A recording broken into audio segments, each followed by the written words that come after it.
رمضان جئت فمرحبا بك يا ربيع الأتقياء رمضان يا شهر المحبة والتسامح والإخاء. Welcome back. Alhamdulillah, we were listening in the first segment about the izzah which especially women forgot through Islam, and everybody, as I said earlier, has izzat through Islam because Islam has mentioned about the rights and huquq of everyone. Alhamdulillah, please continue, Imam Sahib. So I was mentioning about the gender equality concept that the West has been bringing and trying to distort and devalue women. Now, if you take what Islam teaches us, if you take what Rasulullah sallallahu ta'ala wasallam has taught us, then we will understand that a woman cannot be like a man. A man cannot be like a woman. But today they want to say that whatever a man can do, a woman can do. And that's not how Allah subhanahu wa ta'ala has created us. Allah subhanahu wa ta'ala created man with strength because the job of a man is to go out to earn a livelihood and protect and look after his wife and his family.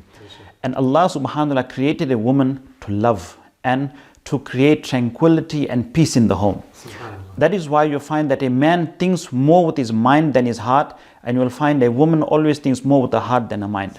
Beautiful. Why? Because she has been created like that.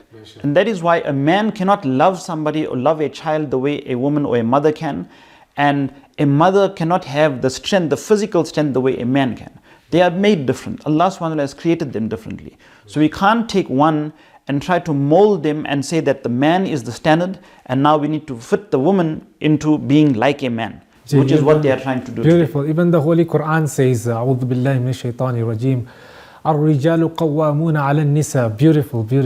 That we cannot compare them. Allah subhanahu wa ta'ala himself has given the authority to men. Alhamdulillah, beautiful. And this again, this comes down what you are saying in terms of Allah subhanahu wa ta'ala saying in the Holy Quran about man being authority over woman. Again, this comes back to how Allah subhanahu wa ta'ala has created man to think with the intellect, because when you make decisions, when you are an authority, you have to make decisions, and you cannot make decisions based on emotion. You have to make decisions based on logic, based on intellect. And that is why man was created like that. And woman, because she is under the husband, she was created to love. She doesn't need to make decisions. She was made to love, and that is why she was given a heart that can love like no man can give a love. And this is what we need to understand. This is the izzat that Allah subhanahu wa ta'ala has granted to women folk. And we need to understand our place in society. We cannot say that gender equality means that a woman must be like a man. And the best way to understand that is to look at the examples of the Azwaj Mutahhirat, those blessed wives of Rasulullah sallallahu ta'ala alayhi wasallam, who were the epitome and they were the living examples of what Allah subhanahu wa ta'ala has mentioned in the Holy Quran and what Rasulullah sallallahu ta'ala alayhi wasallam has said in terms of the dignity and the honor that Allah subhanahu wa ta'ala grants to these personalities. And that is why it is important for our mothers and our sisters to look and learn at the lives of the Azwaj Mutahhirat, our mothers, so that we can learn from their lives. And today, alhamdulillah, we are looking at the life of Sayyidah Aisha Siddiqa radiyallahu ta'ala anha. She was that personality who was the only virgin wife of Rasulullah sallallahu ta'ala alayhi wasallam. And Rasulullah sallallahu ta'ala alayhi wasallam dearly loved her. And there was so much of muhabbat between the two of them, and she herself had so many excellences, so many virtues that were unique to her. And she mentions herself amongst them. I'll just mention a few because of time. One of them, she mentions that she is the only personality amongst the Azwaj Mutahhirat who, when she used to be with Rasulullah sallallahu ta'ala wasallam asleep under one sheet, Allah subhanahu wa ta'ala used to send a revelation to Rasulullah sallallahu ta'ala wasallam.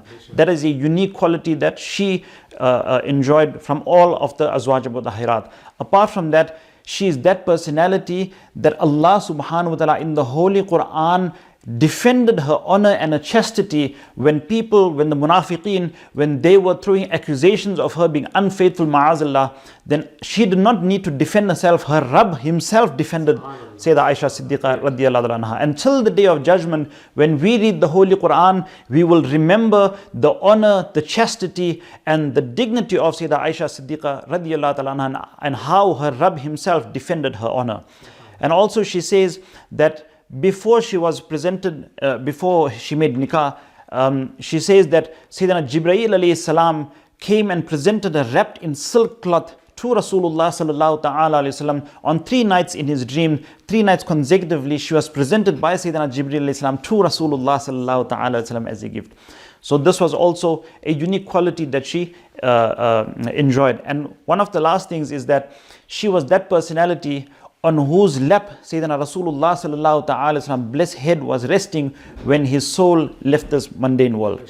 And it is in her Hujra Sharif, in her home, that today the Roza Anwar of Rasulullah sallallahu ta'ala alayhi wasallam is currently residing. And till the day of judgment, every person that goes to visit the Roza Mubarak of Huzur alayhi salam, he is actually presenting himself and herself at the Hujra Sharif of Sayyidah Aisha Siddiqa radiyallahu ta'ala anha. So these are some of the unique excellences that she enjoys. And when we look at her character, and again, this comes down to us understanding what is the true honor and dignity of a woman in Islam. Look at these personalities and then you will understand it is not for a woman to show herself naked amongst the men and to advertise herself everywhere so that other menfolk can look at her. It is for her to follow in the Sharia and the footsteps of Rasulullah sallallahu ta'ala alayhi wasallam, and that is what grants them true dignity and honor. And this is why we find that these great personalities, it is almost 1400 years ago that they physically lived in this dunya, but today we are still remembering them, we are remembering their lives. Until the day of judgment they'll be remembered because they had that level of chastity, that level of modesty, that level of haya, where to them being in complete parda was not something that was regarded as being oppression. It was regarded as something that was granting them honor and dignity. And Sayyidah Aisha Siddiqa radiyallahu ta'ala anha, when it came to her intelligence, she is that personality who narrated more than 2,200 ahadith of Rasulullah sallallahu ta'ala alayhi wasallam. And it is mentioned that she was such, her intellect and her knowledge on fiqh and hadith was such that sometimes even the Sahaba Ikram, when they used to have some complications and they used to come to a bottleneck of a certain matter of fiqh or a hadith that they couldn't understand properly, even the Sahaba Ikram used to come to Sayyidah Aisha Siddiqa radiyallahu anha to ask her to explain the hadith to them. And again, even with all of the intellect that she had, the knowledge that she had, she used to be in complete parda, she used to have complete modesty and chastity. Why? Because she understood that this is part of the deen and this is part of the dignity and the honor of a woman. What Rasulullah sallallahu ta'ala wasallam has mentioned, what the Holy Quran has mentioned, this is what gives our mothers and our sisters true dignity and honor in Islam, not what the West tries to portray to us. So this was the level of intellect she had, this was the level of knowledge that she had. In fact, regarding her knowledge, Hazrat Urwa bin Zubair radiyallahu ta'ala anhu, who was the nephew of Sayyidah Aisha Siddiqa radiyallahu ta'ala anha, and he himself was a great scholar.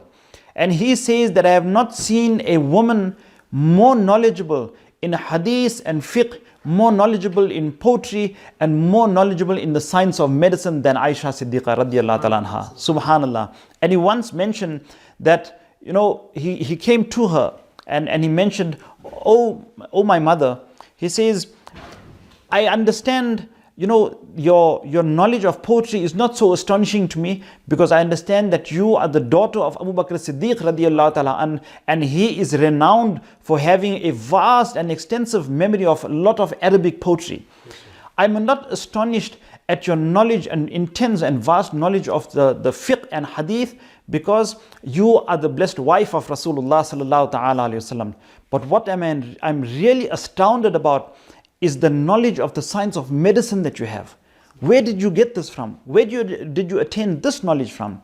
So Sayyidah Aisha Siddiqa radiyallahu ta'ala anha, she mentions to Hazrat Urwa bin Zubair radiyallahu ta'ala an that Rasulullah sallallahu ta'ala alayhi wasallam, he used to be constantly ill towards the latter part of his life, his physical life in this dunya. He used to be constantly sick.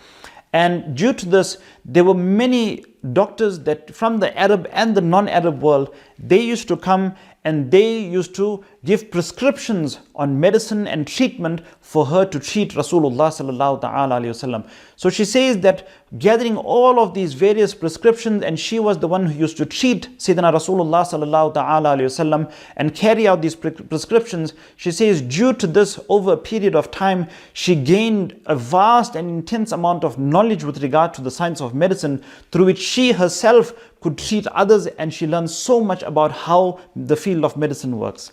Subhanallah. So this is how much knowledge she had. This is her intellect, even at such a young age. Remember, she came into the nikah. In some of the narrations, it is mentioned that she came into the nikah of Huzur al-Islam at the age of 6, and when she went to live with him, it was at the age of around 9 years. And she spent approximately 9 years with Rasulullah sallallahu ta'ala alayhi wasallam. So in this young age, she had so much of maturity, so much of intellect, so much of knowledge she gathered and possessed. But yet she had so much of humility. She had so much of modesty. She had so much of haya. She did not go around boasting that, I am independent, I have so much of knowledge, I am like this, I am like that. Even after attaining such honor, such dignity in the dunya, she still maintained that position which Rasulullah sallallahu ta'ala alayhi wasallam would have liked for her to keep, and that is within the boundaries of Sharia. And this is why Allah subhanahu wa ta'ala mentions in the Holy Quran, Ya nisa an-nabiyyi lastunna ka ahadim minan nisa. Allah subhanahu wa ta'ala says and addresses the women folk of Rasulullah sallallahu ta'ala alayhi wasallam, the blessed wives, and says, O the wives of the blessed wives of Rasulullah sallallahu ta'ala alayhi wasallam, you are not like the other women. Subhanallah. So this is the shan of the blessed wives of Rasulullah sallallahu ta'ala alayhi wasallam. Just by coming into the nikah of Rasulullah sallallahu ta'ala alayhi wasallam, their maqam is so elevated that no one can be like them. But again, we need to understand, when we look at their lives, we see that they annihilated themselves in practicing upon the teachings of Allah and His Rasul sallallahu ta'ala alayhi wasallam. They became a mirror image of what is stated in the Holy Quran. They became a manifestation of the words of Rasulullah sallallahu ta'ala alayhi wasallam in terms of the dignity and honor of women in Islam. And this is why I make a humble appeal to our mothers and sisters out there to please learn about the lives of the Azwaj al-Mutahhirat, learn about these great personalities who had such great honor and dignity in the dunya, but this was solely because they followed the teachings of Huzur alayhi salam in terms of what is the true dignity and honor of a woman in Islam and in this dunya, and that is by following the Shariat of Rasulullah sallallahu ta'ala alayhi wasallam. Beautiful, beautiful, alhamdulillah. So much knowledge, and there is still so much to carry on about these great personalities. May Allah subhanahu wa ta'ala bless you, and may Allah subhanahu wa ta'ala allow us to learn about Azwaj Mutahharat. Dear viewers, as you are watching this beautiful program, Suhoor with Ashrafi, brought to you by Mazhar-e-Islam Academy, I urge all of you to remember us in your du'as. Inshallah, if you do have chance, inshallah, do visit us at our academy in Pretoria, based in Lodium. May Allah subhanahu wa ta'ala bless all of you, inshallah. Today is the Wisal night of my Dadajan, 16th of Ramadan. Remember him in your du'as, inshallah. May Allah grant him high and lofty place in Jannah. The question which I will ask today to our viewers is, how many ahadith of Rasulullah sallallahu alayhi wasallam are narrated by Sayyid Aisha Siddiqa radiallahu ta'ala anha? So if you know this answer, kindly please WhatsApp or message on this following number: 064 976 7296. 064 976 7296. Take care of yourself, inshallah. May Allah bless you. Ameen ya Rabbil Alameen. Assalamu alaikum wa rahmatullahi wa barakatuhu. رمضان جئت فمرحبا بك يا ربيع الأتقياء. رمضان يا شهر المحبة والتسامح والإخاء.